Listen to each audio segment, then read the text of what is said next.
Come along, come along. Come along, come along. Quite right, everybody want a big deal. Listen up if you're finna make a big move.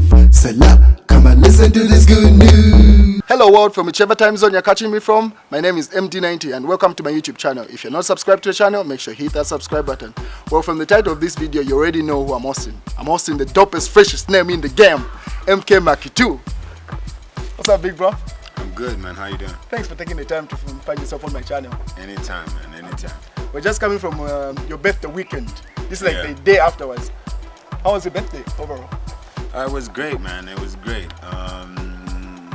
Received so much love, man. Messages, presents, people just showing up. Yes. Yeah, it was amazing. Yeah, and I was tracking your social feed. Like you could see the love. Like over the years, people are reminding you of classics that you've done in terms of music. Yeah. How's that feeling? Obviously, the hardest part for me, like through the years, is just remaining passionate and hungry for making more music. Yeah. And you know, and because after some time, no matter how inspired you are, after some time it gets boring. It just becomes a routine. It just feels like you've been doing the same thing over and over again. You know what I mean? So for me to still be here, relevant, and still receiving the love that I get is something I never take for granted. To this day now, like you've been in the industry professionally, like how many years now? Like actively mainstream MK? Maybe for 10, 11 years. Whoa! Because like in 2008, that's when I won like my first award for like most controversial video of the year. Yeah. Born and Bred. That was like for a song called This Is Why I'm Hot. Yeah. So I think it's like 10 going to 11 years now. Yeah. Since that award. So for me to still receive awards like 10, 11 years later is amazing. So over from when you receive such love from your fan base, where you see like your work has an impact on people, and you can see it not only over a period of time, but you can see that people have appreciated what I've been doing. What's your perspective over that? It's amazing, man. I never take it for granted. Even just, you know, overall, just waking up in the morning is a blessing to people. So because music is like fashion. It's true. There'll always be music trends, you know what I mean, and people always move on to something that's new. Yeah. It's always more exciting. It's always more refreshing. People can't listen to the same joke twice. Oh, did I heard this before? Yeah, you know, that sort of thing. So for me to still be relevant, it has taken not just people loving what I'm doing or loving me, but also me doing my part, which is working hard or flipping the script to make myself more relevant or more appealing to today's trends. Yeah. Yes.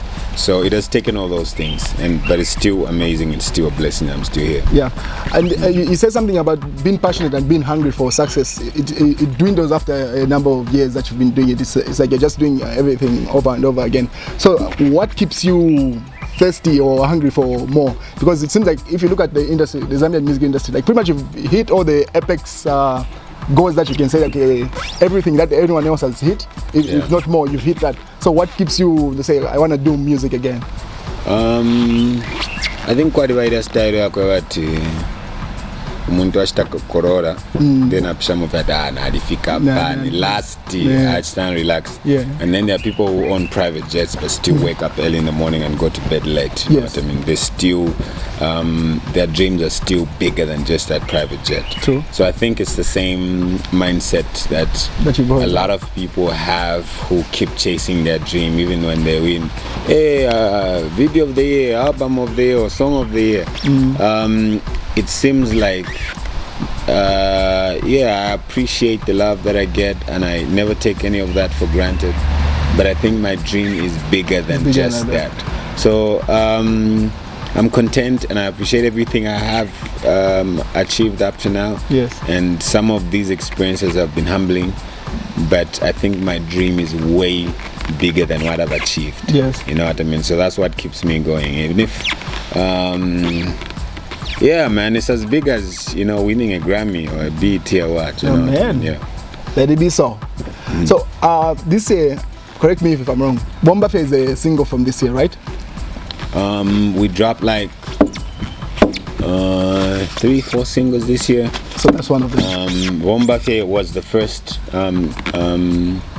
single that we dropped, but we've dropped All For You featuring FJ. We've dropped Akanyampuku featuring Macy. Yes. And one more. What was that? Amama. Yeah. So I want us to focus on Wombafe. Like, you had everyone that is making wave in the industry on that joint, and pretty much the message that you were trying to send across. Was there anything that you feel was left out that people didn't receive to say, this is what the song is about, this is what I'm trying to communicate? I don't think you should be able to really explain the song. I think songs should be left to people to interpret in their own way. That way the song is just bigger than your own vision of the song. So even with Wombafe, it's a song that I had a concept for, but I allowed every artist to come on the song with their own perspective, telling their own stories, and I think that's what made the song special. So even me describing the song is me boxing the song into like a specific field. I believe the song is bigger than what I can describe it to be. It's all I know is I wanted to motivate people out there, to inspire them to work hard at whatever they're doing. And then we move on to All For You. There's a line in that song that caught my attention to say, when you look at your background, were those the only options that you had? It's either you become a useless person in the streets or you end up in prison. Yeah, man. I'm from very rough, humble beginnings. So a lot of people, like, your parents' only fear was my son doesn't become a fool or doesn't go to prison. You know what I mean? Those were their only fears. You know what I mean?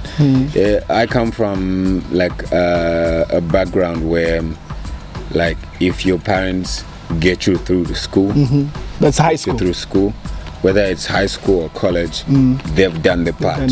You know what I mean? Like them, they'll tell you, we've done our part. Even for us, like a lot of people who grew up where I grew up, once you just get a job, it almost felt like I've made it, I've done well for myself. But thank God now it's bigger than just that. We have people who want to change the world, who want to inspire our whole nation, who want to do things that will impact generations and generations. And I think that's where I'm at right now. They say for you to stay hungry and want more success, you have to have an example before your eyes. You say, I've seen that, I want to attain that. So if you came from such an environment, what gave you that face to say, I want to attain that, I want to get that? It's not necessarily that you have to see it. Sometimes it's you have to create what's not there. You know what I mean? That's what makes it special sometimes. Yeah. It's, a few days ago, Tyler Perry launched his studio, and it's never ever been done. A black man has never done that. So you can't say for him to create that he had to look at someone who's doing it now. We're in a generation where people are creating what they dream about and not necessarily what they see.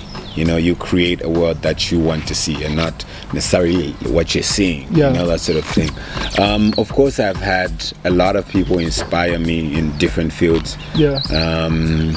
But I take all that knowledge and apply it to my own life, because I believe I can't be like any of those people. I'm my own person, and I have my own future, and it can only be shaped by decisions that I make today.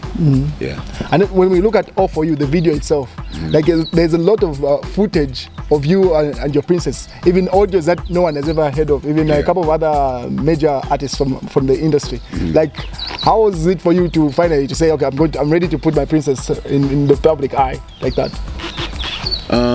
It wasn't really for the public, really. It's just I want to create a moment for me and my daughter, and for a lot of other artists and their kids, and just create a type of art that will go down in history as, we treasure our kids so much, and they inspire us to work hard and to do all these things. So let's create something that 20 years later, they'll look at it and say, our parents did this.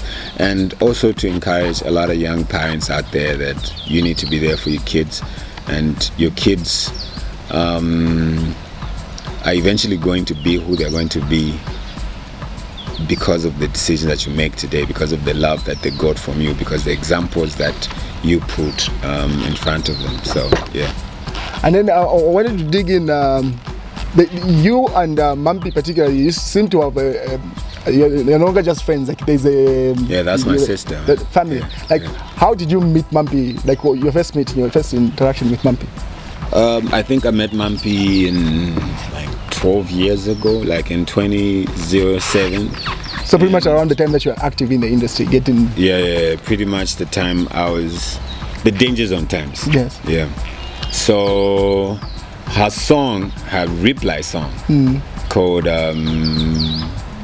Wapambali. Wapambali, yes. It was a reply to Nalu's and Ezra's now Wakumbali song, you know. And me and Baska produced that song. Really? Yeah, so that was like the first time I met her. I met her through our CEO at the time, who was Bayoka. Yeah, Mr. Yoks. And yeah, from that moment onwards, she's always been there for me. And when she needs me, I'm always there for her. She's just this she's just a cool, all-rounded person. Yeah. Not just a great artist, but a great person. Yeah. So you've taken me back to the Danger Zone times. Pretty much like all the artists, your intake of that time when Danger Zone was making a wave. How easy was it for you to hit Lusaka? In as much as you guys were making a wave on the Copper Belt, like how was that crop? You, Dandy Crazy, and everyone else. How easy was it for you to come to the capital? First of all, it wasn't easy at all.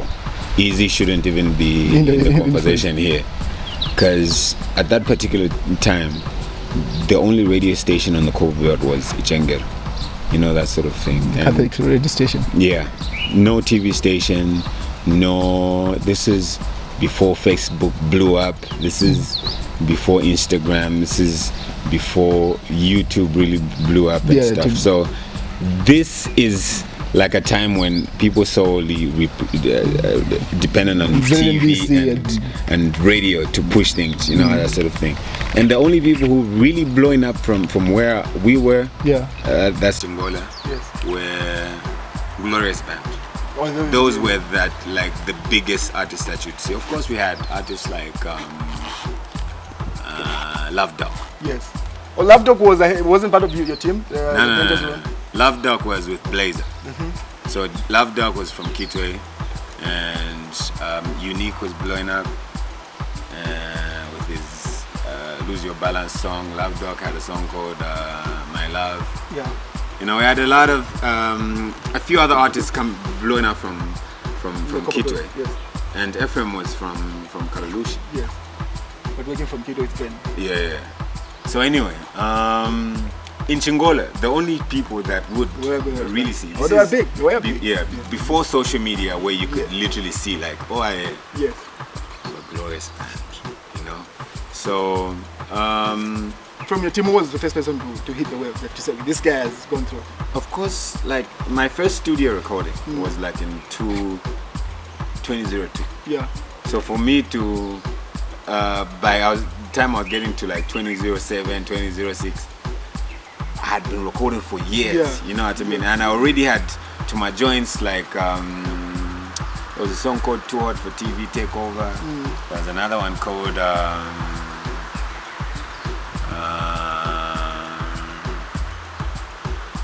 forgetting your own songs. Too many. No, I'm trying to remember the specific first songs. Yeah. You know, that people heard as in the neighborhood and around town. Yes. You know, that sort of thing. But the first person to really blow up like nationwide off our camp was Dandy. King Dandy. Right? Yeah. Yes. King Dandy. Like, this is at a time when people had heard like one or two songs here and there, they knew who, but you were still like an upcoming artist from the coast. Yes. You know what I mean? But Dandy was like the first artist who really blew up and was being hired all over the country. Yes. And the second song, this is like in 2008, was Zuba. So did you have a song on Dandy's album? Or No. So the way the whole marketing strategy is that on Dandy's album, on Dandy's first album, that Ndiwazuba song for Baska was like the last song on it. Yes. It was like a bonus track on Dandy's album. And this is at a time when like Dandy didn't even sing on the song. Yeah. You know what I mean? Of course we made like a video and Dandy's in the video and me I'm in the video and all of the other guys. Yeah. But Dandy wasn't in the song, but we still put that song on the album just to market Baska. Yes. Because Baska was coming out next. And it hit. Yeah. So Baska put out his own project, features that same Zuba. It had a song called Sembe, the one Senafuti. It had like a bunch of my songs that were big. So Baska was the second one out. But even on Baska's project, the last song, the bonus track was Afunika's Madinso song. Yeah. Yeah, because by the time Baska was putting out his first project, Afunika's Madinso song was hitting the waves. And even before Madinso, Afunika had like 4 or 5 songs that were already playing on the cover belt. Yeah. There was a song called Tet. Kulaba, that joint. That was already major on the cover belt. Yeah. So when he did that Madinso song, it was like the bonus track on Dandy's album, on Baska's album. So Afunika was the third one out. Who put a bonus track on? So it was the third one out. But even on Afunika's song album, we put another artist on. Yeah. This is Chico Wise. Chico Wise had a song called that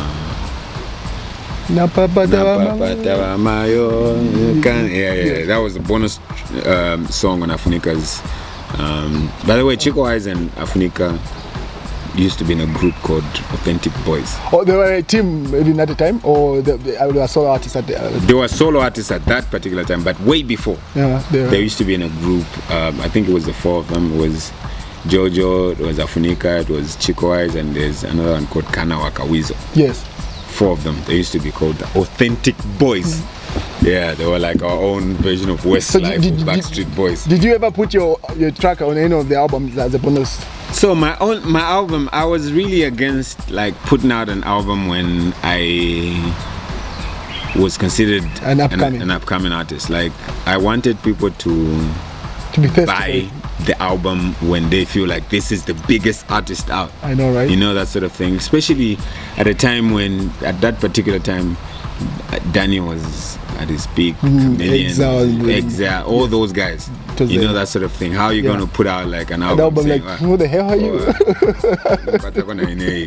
You know, I wanted to put out an album when I felt like, okay, yes, so I never did that. I only put out my album way later. This is 2007, 28, 2009, 2011. That's when I put out my first album. First project. Yeah, and at that particular point, that's why my first project has got songs like Feeling, Dimpondo, Monafefwan. It had like almost every song on the album was like songs that people knew. Yeah. So like when you were starting out, you did a lot of multitasking.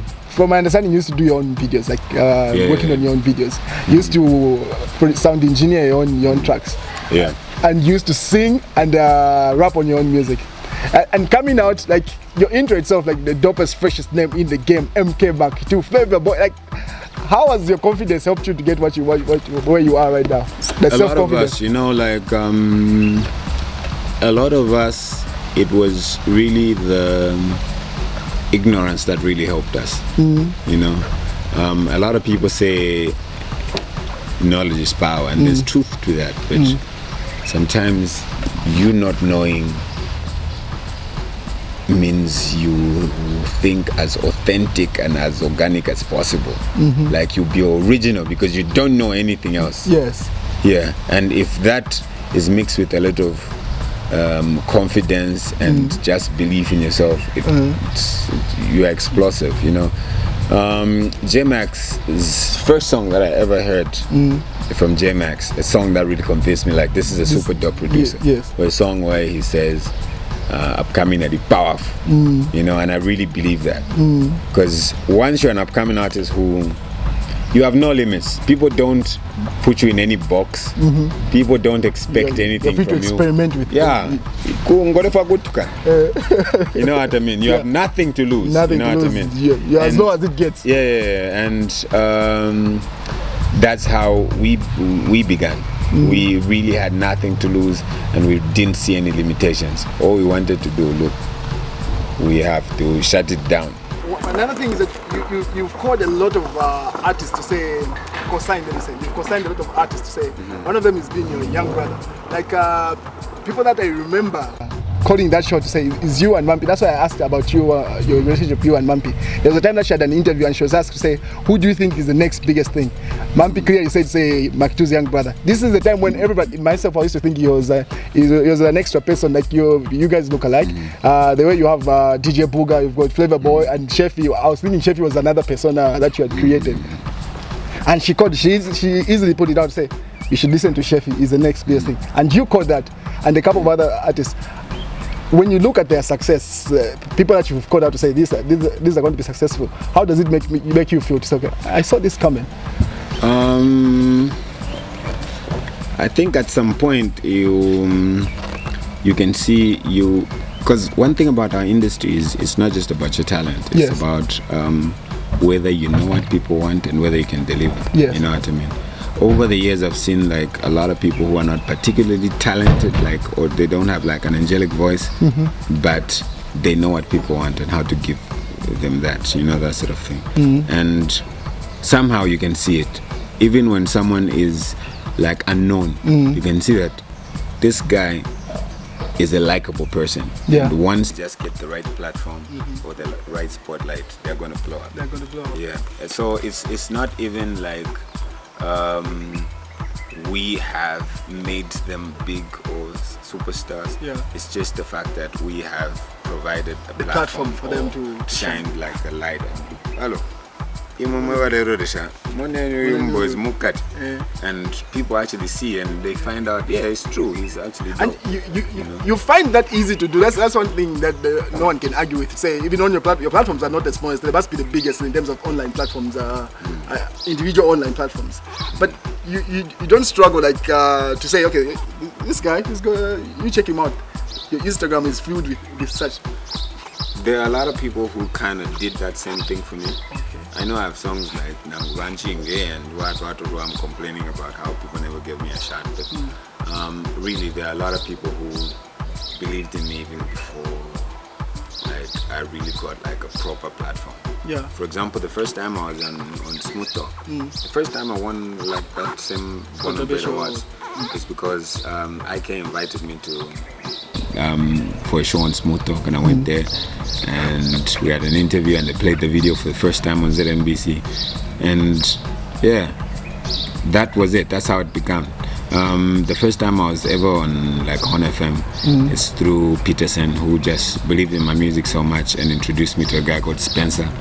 And that was like the first guy to like play my music on radio. People like Prodigal Son and a lot of other people were playing my music even before I met them. You know, that sort of thing. So I owe it to the new guys. Like if people put me on, I need to put on my own people, you know. I've always told Sheffy he needs to find someone who's going to be bigger than him. Like that's the only way you succeed. If the people coming after you are not better than you, then you have failed. You need to find a way of identifying talent and really helping them get there. That's the only way we're going to grow the industry. People need to start building on the foundation we have built and not start from square one like we started. And then all your gospel tracks that you put out have been hits, like pretty much all of them. All your gospel. Not all of them. There are some of them that people have been sleeping on. I have a song on the gospel on the Ghetto Prison album called Father. No, there's a song called Father. Check it out. It's produced by Solomon Plate.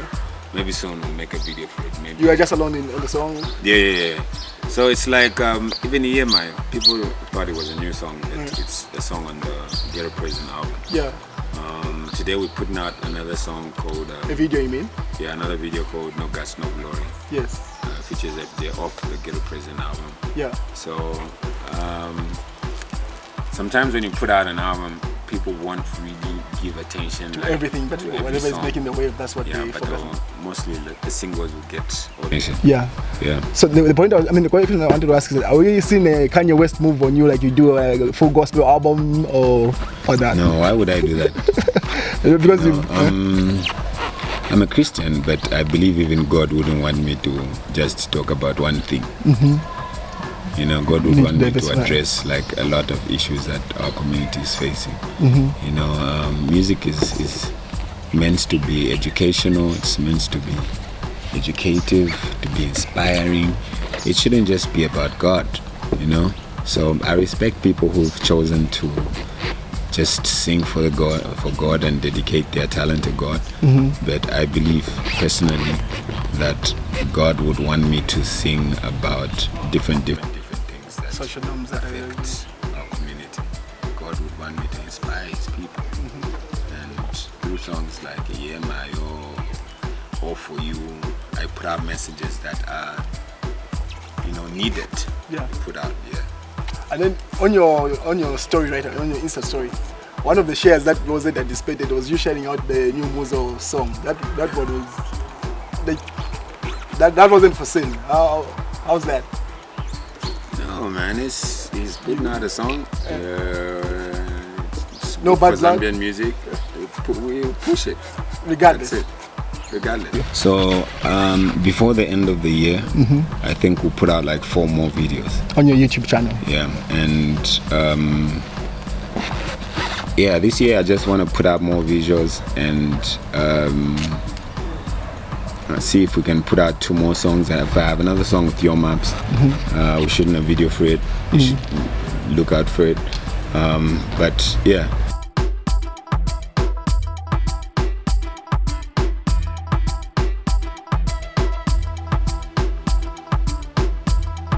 Subscribe, don't forget to subscribe. You see that red button down there?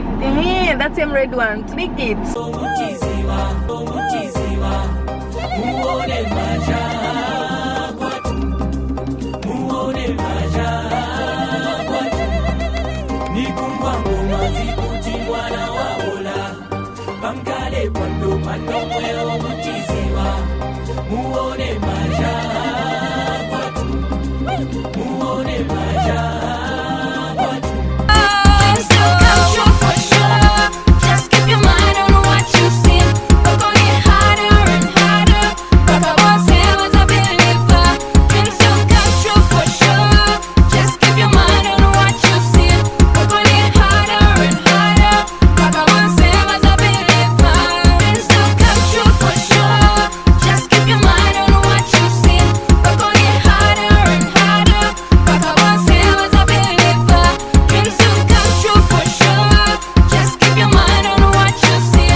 That's why I care about her. Oh yes I care.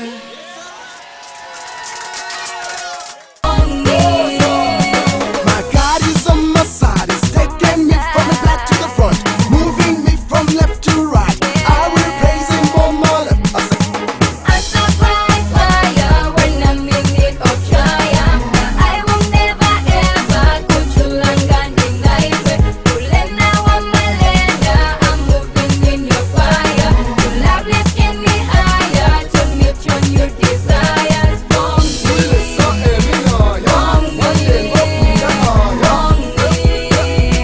from me. I'm heavenly minded. What up? I'm a 90s baby. I'm heavenly minded. What up? I'm a 90s baby. Born 990, Holy Ghost filled, you will sing and a cut. I live the high life cause I'm heavenly minded. Hold up, I'm a 90s baby. Young, fly, said, leg. Young, fly, said, leg.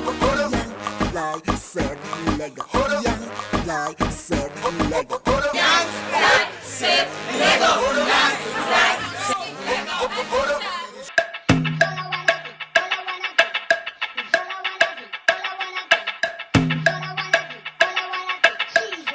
Wanna be among the saints, living life, no worries on my mind. A good life, love, joy, peace is the way to go.